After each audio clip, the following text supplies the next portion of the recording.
Hi everyone, welcome back to my channel. In this quick tutorial, I will show you how to remove a work or school account from Windows 11.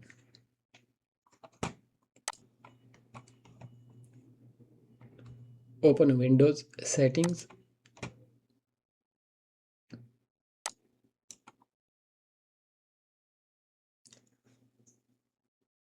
In the left panel, click on Accounts.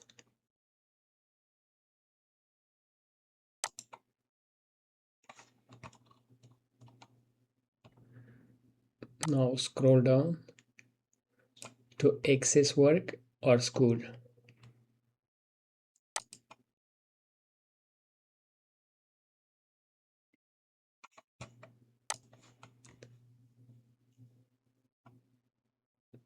Select the account and click Disconnect. Click Yes to confirm.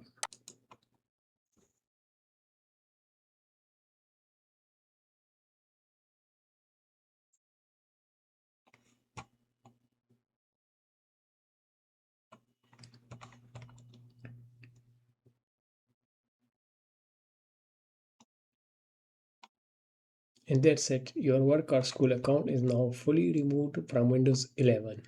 If this video helped you, give a like, subscribe, and comment below if you need more Windows tips. Thanks for watching.